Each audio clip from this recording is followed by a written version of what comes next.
कल बात चल रही थी उत्प्रेरण की, कैटालाइसिस की।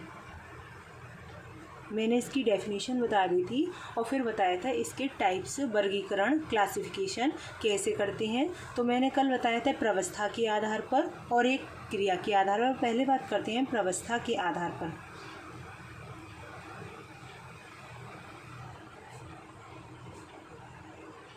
कितने प्रकार के बताए थे मैंने? 2 प्रकार के बताए थे, समांग उत्प्रेरण और दूसरा बताया था मैंने विषमांग उत्प्रेरण। समांग को इंग्लिश में बोलते हैं होमोजीनस और ये आता है हेटेरोजीनस। सीधा सीधा एक क्वेश्चन मिल जाएगा, कभी कभी आ जाता है कि समांग उत्प्रेरण को एक्सप्लेन करो या विषमांग उत्प्रेरण को उदाहरण सहित बताओ। ठीक है, तो यहाँ पर समांग और विषमांग को समझने से पहले सभी को पता होनी चाहिए। मैं एक रिएक्शन लिख रही हूँ, एक मैंने ये रिएक्शन लिखी। ठीक, तो लेफ्ट साइड वाला हमेशा ये होता है हमारा अभिकारक और ये वाला मतलब जिसकी तरफ ये एरो हो वो हमेशा क्या बनेगा? प्रोडक्ट, उत्पाद। और ये हमारा हो गया रिएक्टेंट और ऊपर जो होता है उसके वो होता है हमारा कैटालिस्ट। ठीक, अब आप लोग कहो कि अगर हमारा ये इस तरह से हो तो अब देखो एरो इधर है, इसकी तरफ है, तो इसका मतलब ये कौन हो गया? हमारा प्रोडक्ट और ये कौन हो गया? हमारा रिएक्टेंट। ठीक, तो यहाँ पर ध्यान रखना कि अभिकारक और उत्पाद कौन होते हैं? जिसकी तरफ एरो का हेड होता है, ये एरो होता है तो वो प्रोडक्ट होता है और जिधर पीछे का पोर्शन क्या रह जाता है? हमारा रिएक्टेंट।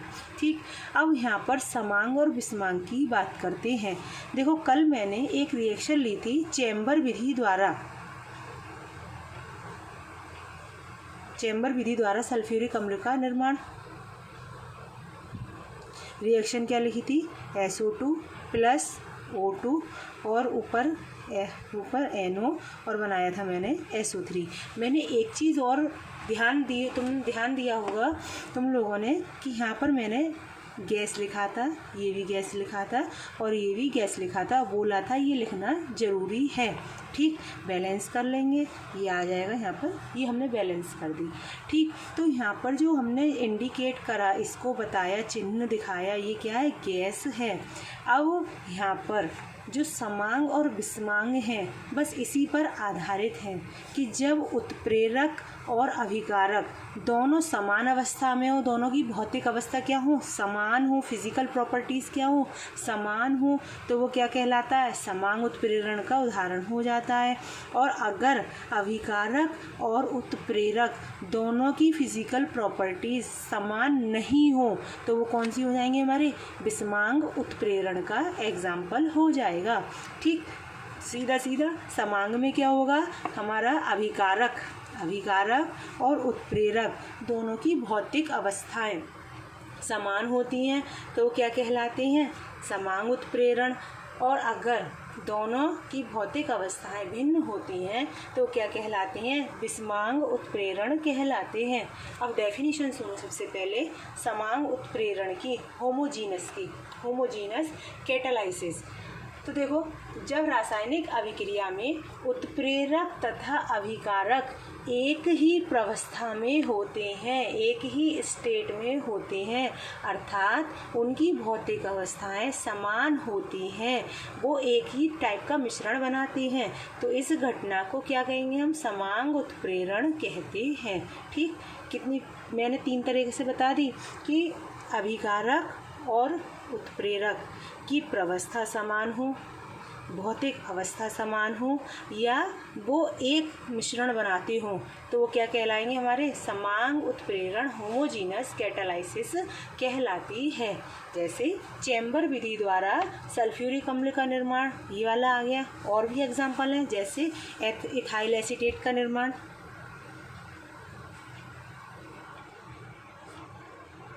कैसे होगा ज़रा? इथाइल एसीटेट का निर्माण, acetic acid CH3COOH plus ethyl alcohol C2H5OH, arrow पर ले लिया कंसनट्रेट H2SO4। अब यहाँ पर बना दिया इथाइल एसीटेट। अब सबसे बड़ी कमी क्या है, मैंने यहाँ पर इसकी अवस्था नहीं दिखाई है, क्या है, गैस है, सॉलिड है या फिर हमारा लिक्विड है। तो देखो ये भी लिक्विड होता है, ये भी लिक्विड होता है, ये भी लिक्विड होता है। तो देखो हमारे अभिकारक और हमारे उत्प्रेरक दोनों की अवस्था क्या है, समान है, दोनों की भौतिक प्रवस्था एक जैसी है, अर्थात एक ही प्रकार का मिश्रण बनाएंगे। तो ये किसका उदाहरण हो गया, हमारा समांग उत्प्रेरण का, ठीक, होमोजीनस कैटालाइसिस का। अब आता है हमारा दूसरा एग्जाम्पल, दूसरा विषमांग उत्प्रेरण, हेट्रोजीनस कैटालाइसिस।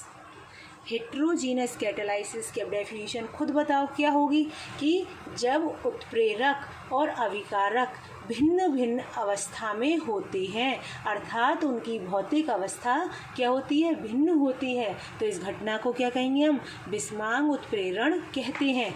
जैसे इसका एग्जाम्पल हम इसी की तरह दूसरा एक और है, ये चैम्बर विधि द्वारा है, ध्यान रखना, चैम्बर विधि द्वारा, और ये है हमारा संपर्क विधि द्वारा, कॉन्टैक्ट प्रोसेस।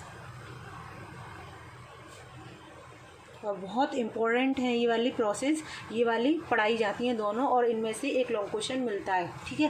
तो विषमांग संपर्क विधि द्वारा सल्फ्यूरिक अम्ल का निर्माण, तो सेम होगी हमारी ये 2SO2 + O2, और एरो पर यहाँ पर लेंगे प्लेटिनम या फिर वेनेडियम पेंटा ऑक्साइड, और यहाँ पर बन जाएगा हमारा ये बैलेंस है। अब यहाँ पर सबसे बड़ी कमी हमने यहाँ पर शो नहीं किया, तो इसे हमने देखो गैस, ये गैस, और प्लेटिनम हमेशा कैसी होती है, सॉलिड होती है। तो बताइए किसका एग्जाम्पल हो गया हमारा विषमांग कैटालाइसिस का, कि जिसमें अभिकारक और उत्प्रेरक दोनों की प्रवस्था क्या है, भिन्न है, इसीलिए इसे कहेंगे हम विषमांग उत्प्रेरण का उदाहरण। दूसरा एक और बताती हूँ एग्जाम्पल इसका, हेवर विधि द्वारा अमोनिया का निर्माण, ये भी बहुत इम्पोर्टेंट है प्रोसेस, सब पढ़ाई जाएंगी ये अभिक्रियाएं। अमोनिया का निर्माण, नाइट्रोजन सबको पता होती है कौन होती है, गैस, हाइड्रोजन भी क्या है यहाँ पर, गैस, और यहाँ पर जो लेते हैं वो लेते हैं Fe, सॉलिड होता है, सभी को पता है। मोलिब्डेनम, ये होता है उत्प्रेरक वर्धक, बाद में बात करेंगे क्या होता है उत्प्रेरक वर्धक, प्रमोटर, 500 डिग्री सेंटीग्रेड 200 ATM, ये निश्चित होते हैं, ध्यान रखना, और बन जाएगा अमोनिया, ठीक।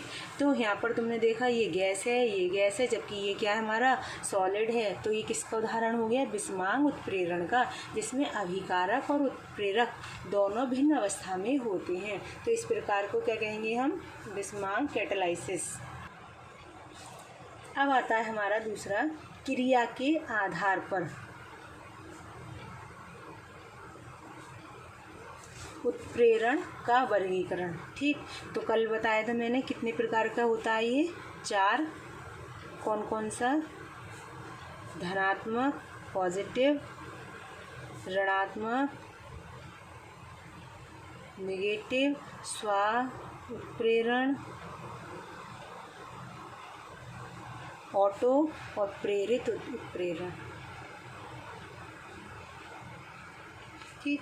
धनात्मक पॉजिटिव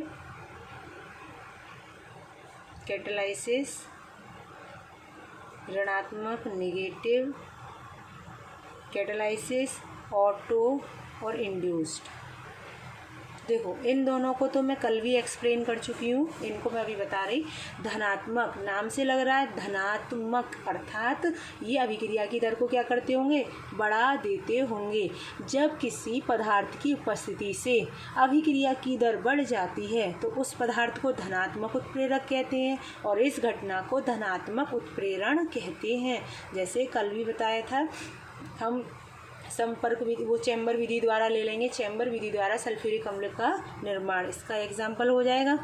ऋणात्मक, जब किसी पदार्थ की उपस्थिति से क्रिया की दर कम हो जाती है, ठीक, क्रिया की दर बढ़ जाती है, धनात्मक क्रिया की दर बढ़ जाती है, धनात्मक कम हो जाती है ऋणात्मक। इसका एग्जाम्पल कल मैंने बताया था, याद आया कुछ?